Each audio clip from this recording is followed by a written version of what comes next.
Hello and welcome back. This is part two of the introduction to public forum debate. So I am actually recording this immediately after part one, so if you missed some parts of part one, this is the overall structure. I'm going to keep this here, but I might not be focusing on this entirely. So, in this video, I will be focusing on what is the responsibility of the first speaker, what is the responsibility of the second speaker, and the topics and what to expect in those. So, starting with the speakers. So, okay, so there are a total of four speakers in a round at a time. Okay, of those, you have two first speakers and two second speakers. Okay, now the first speakers, as I hope you can deduce by your own logic and reasoning, speak first. So, first speakers are the first to present. Okay, now in my own experience, I have done both first speaking and second speaking. So if you have any questions or you want me to give you advice, I have experience in this, so I can actually give you advice.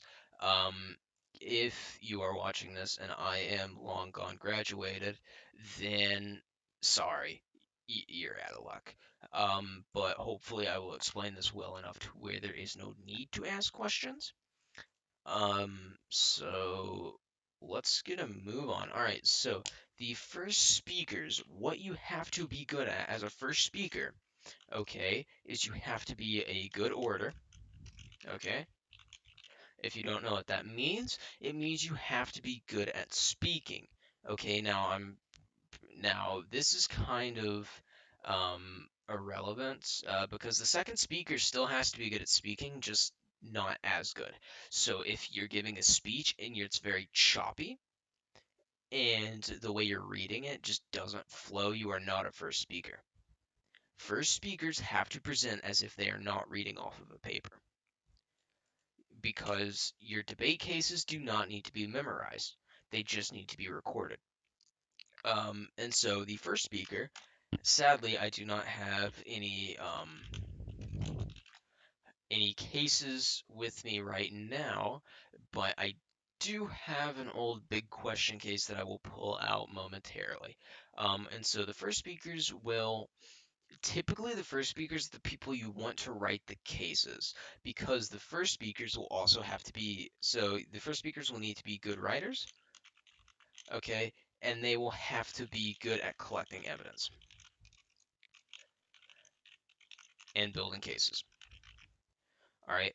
And all right, so this is kind of what a very mild case looks like. So as you can see, I've kind of divided this. So I've got my pro side right here. And this is big question. So this isn't really the best, as I'm currently running 5 contentions, which I will get into that in a video about how to build the case. But yeah, um, pretty much. As a first speaker, you have to know how to write speeches. You have to know what contentions you want to make. You have to know what terms to define and how to define your terms, how to design your framework, and you have to be able to give this speech in 4 minutes. Now, that sounds like a lot, but believe me, first speaker is not as difficult as it might sound. If anything, it is the easier of the two. So if you are just good at speaking more so than the second speaker, you are good at writing and you are good at collecting evidence and building cases, then first speaker is the way to go because you don't want to be a second speaker writing a case. I've been in that shoe. It's not fun because the best way for you to present a speech is if you wrote it yourself. Because hopefully when you write speeches, you write as you talk. And so since I talk with a lot of enunciation and with a lot of emphasis on certain words, other people can't really copy that specific style. So with me, if I'm writing somebody else's speech, it doesn't really flow well. And same thing if somebody else writes my speech, I can't make that work. So first speakers typically need to be the people that are writing the case. Now, don't let that deceive you because the second speaker is still doing a fair share of work. Okay, so second speakers are, guess what? The second to present. Oh my God, I'm blowing your mind. Okay, so the second speakers have to be good at impromptu, which if you don't know what impromptu it is making up a speech on the fly. They have to be good at taking notes, and finally, they have to be good at analyzing cases and points. Okay, so if you are bad at any of these, you are bad at second speaker. This is a much more delicate position than first speaker. Now, in my opinion, second speaker is more important than first speaker in terms of impact they have on a round because they are dealing with more information and they have to condense it in a way that pretty much sets the stage for the rest of the round. So to kind of visualize it, think of it like let's think of it like a snowplow. All right. So all right. So let's look at this. Okay, so we see, so let's consider in this analogy, the snow is what the first speaker lays down. The second speaker takes the form of the plows. They are pushing what they need to carry farther away. So, for example, if you have an incredibly important point mentioned by your first speaker, your second speaker needs to capitalize on that. And that is what makes a good second speaker. So, if you have something that will carry your case, a specific point that is irrefutable, that is incredibly powerful, that defines, what you are talking about, and your second speaker doesn't work with that, you need a new second speaker. Okay. Now the second speaker also has to be able to take your opponent's points and do the exact same thing. Your opponent or your second speaker has to belittle the points. He has to undermine the points.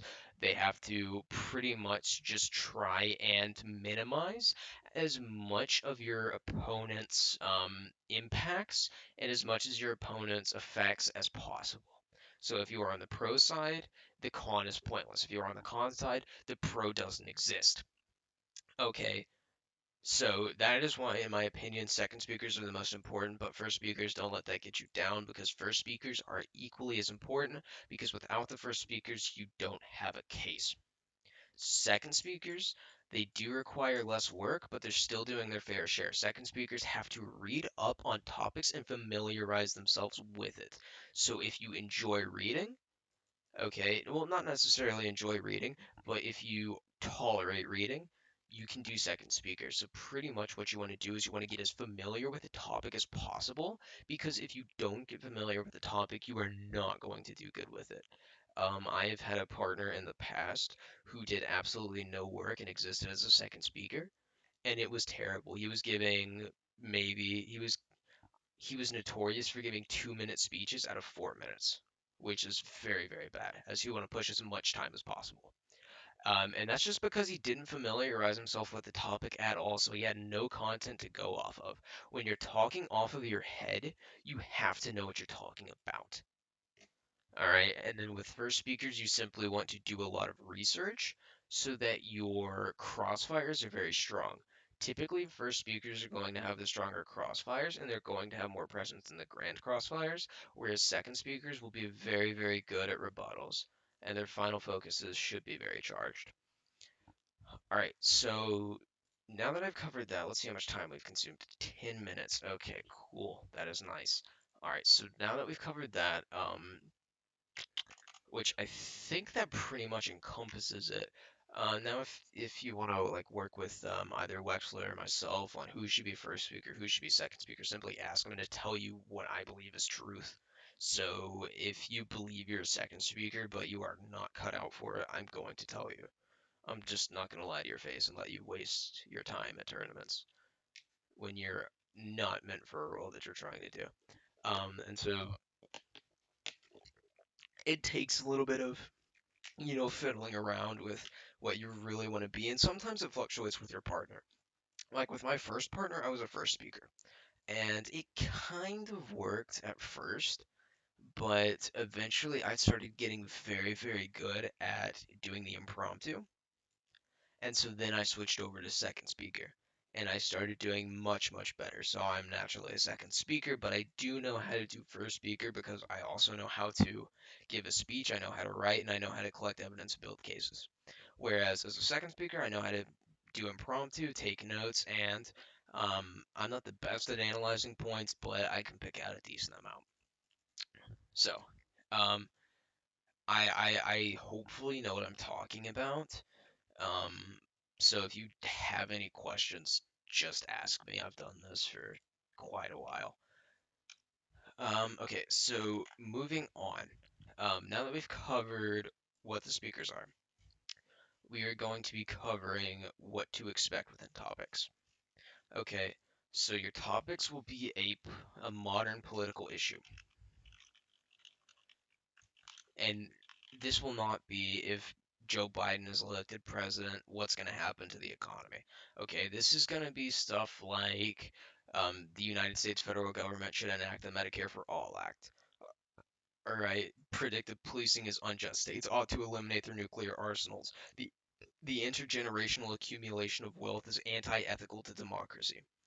These are all topics that have come up in the past year, and and for this first one, this is the current topic as of this video. Okay, so and these are controversial.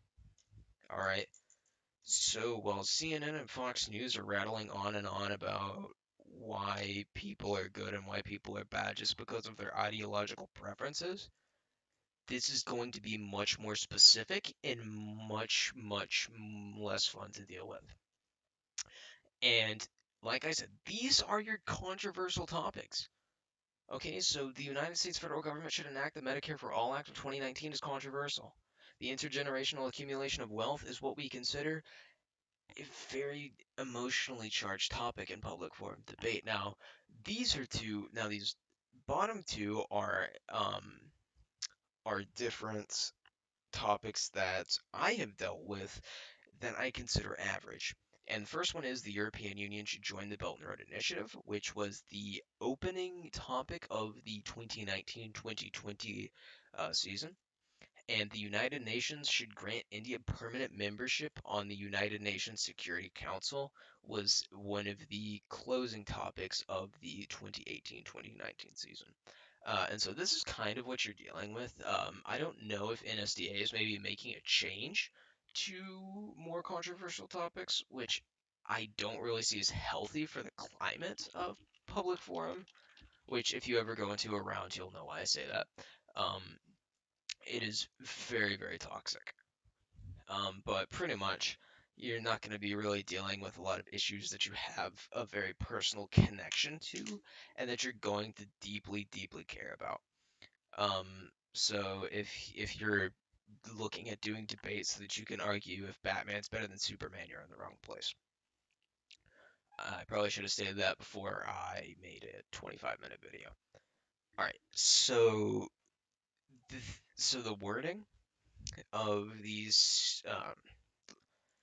so the wording of these topics are very, very direct, but they also have room for interpretation.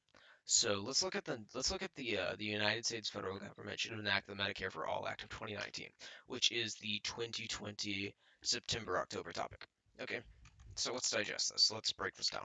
Okay, so you are going to, when you look at a topic, the first thing you want to do is understand what you are going to be debating and what you have to define. So let's get into it. All right. So, okay, United States. All right, this seems pretty given, but you'll be surprised. So you are not talking about anything European.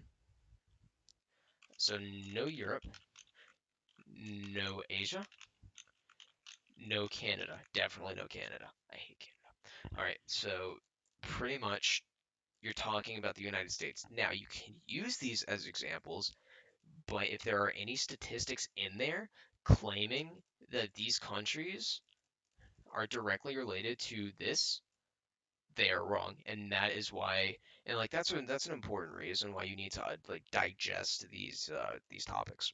Okay, so pretty much if they mention like any direct correlation between these regions or anything that's not the United States and Medicare for all, then you can contest on the grounds of irrelevancy or non-topicality. All right. So, okay, so we've realized that we are talking about the United States exclusively. Okay, and we are also talking about the federal government. All right, which means that we are not talking about local governments and we are not talking about private businesses. Which, guess what?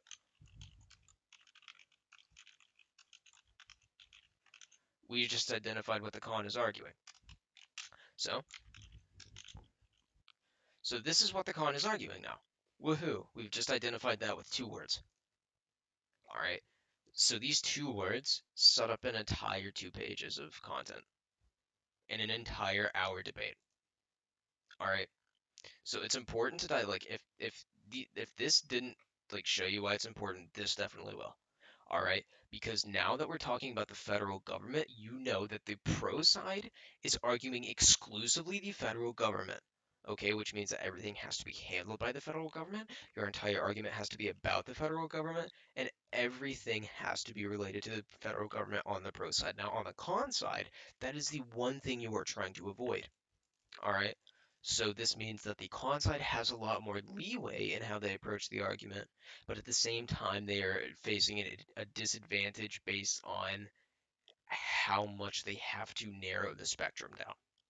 Because you want to be as specific and exclusive as possible. So you don't want to be talking about local governments in one part of your case and then just switch over to private businesses in the other, and then like if you have a third contention, you don't want to just start talking about like unsustainability or poor quality or anything like that. So like as we see like with 5 words in, we already have like two very very important parts about how just the entire topic is going to be perceived. So okay, so should enact, which means pro is saying pro is saying that this should be passed. Okay, so pro is arguing that federal government provides healthcare for all. Okay, con is saying that it shouldn't be passed. It should be handled by um, anything but the federal government. Okay. All right. So we're moving on for this and Medicaid for All Act of 2019. So this is pretty much just what the entire debate is focused on. All right. We can, if I want to dedicate the time, I can even go and break down another one. Okay. So let's break down another one. I know. It's terrible, isn't it? All right, so the United Nations. We are talking about the United Nations. We are not talking about NATO. We are not talking about the United States. We are not talking about Russia. We are talking about the United Nations and the United Nations exclusively. Okay, grant India. All right, now, sorry, should. Okay, this is an important word. Should.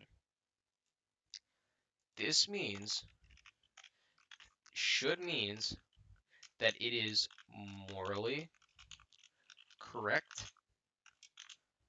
or, or it means that the benefits outweigh the harms. Okay, this is incredibly important as this sets up what kind of debate it is. So, this entire topic is now based on weights. So, do the pros outweigh the cons? So, it's no longer is this so like for the last issue. So, for the federal government, should it outweigh? Even that had should in it too. I completely looked over that. See, like it doesn't hurt to look over it multiple times.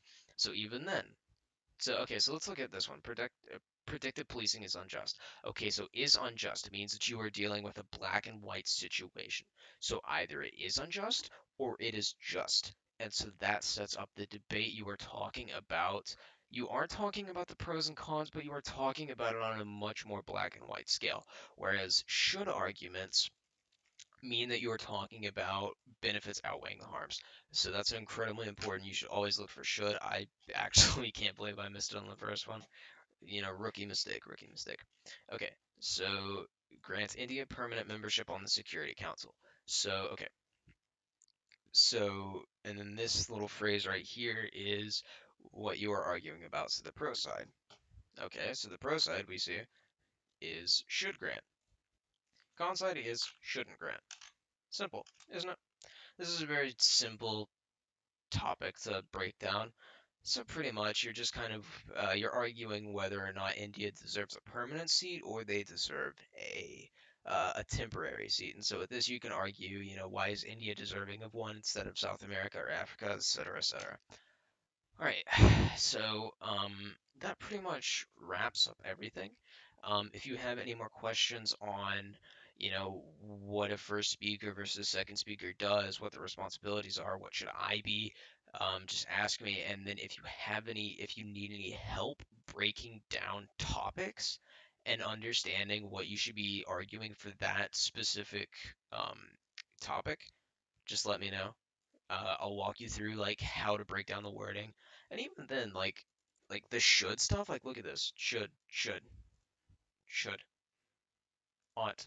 Ought is very similar to should too. Um, like there's of these five topics. No, yeah, six topics. Of these six topics, four of them have should. There's there's two that are definites. Is. So again, it's just about knowing how to identify keywords and what you are looking for in a debate. All right, so 20 minutes. Jesus, I'm rambling. All right, that is all for this one. Um, and I will see you on the next one if you decide to stay. There's a crazy turnover in debate like you wouldn't believe.